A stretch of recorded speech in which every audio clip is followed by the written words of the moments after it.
गणेशोत्सवात कोकणात जाणाऱ्या भाविकांना टोल माफी।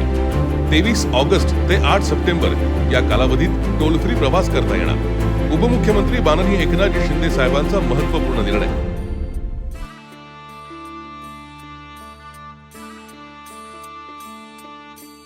बाप्पाच्या आगमनाला काही दिवसच उरलेत, त्यामुळे बाप्पाच्या आगमनाची उत्कंठा आता प्रत्येकालाच लागली आहे। त्यात कोकणातला गणेशोत्सव म्हणजे कोकणी माणसाच्या संस्कृतीची आणि परंपरेची एक आगळी ओळखच।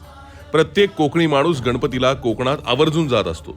म्हणूनच गणेशोत्सवात कोकणात जाणाऱ्या भाविकांना टोलमाफी करण्याचा महत्त्वपूर्ण निर्णय उपमुख्यमंत्री माननीय एकनाथ शिंदे साहेबांनी घेतलाय।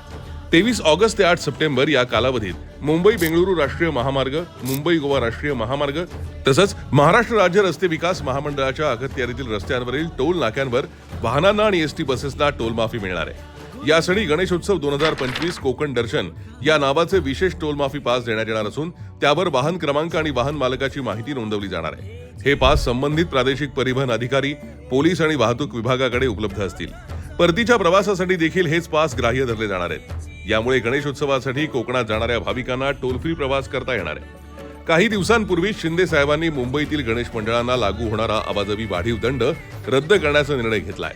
इतकंच नाही तर गणेशोत्सवाला राज्य महोत्सवाचा दर्जाही देण्यात आलाय। त्यासाठी आपल्या सरकारनं तब्बल 11 कोटींच्या निधीला मंजुरी दिली आहे। यामुळे यंदाचा गणेशोत्सव मोठ्या उत्साहात दिमाखात साजरा होणार आहे। आपले सण, उत्सव, परंपरा ही आपल्या महाराष्ट्राची, मराठी जनांची ओळख आहे। त्यामुळे मुख्यमंत्रीपदी येताच शिंदे साहेबांनी सण, उत्सव जल्लोषात साजरे करण्याची परंपरा सुरू केली आणि परंपरेचा हा धागा सदैव जपण्यासाठी शिंदे साहेब कटिबद्ध आहेत।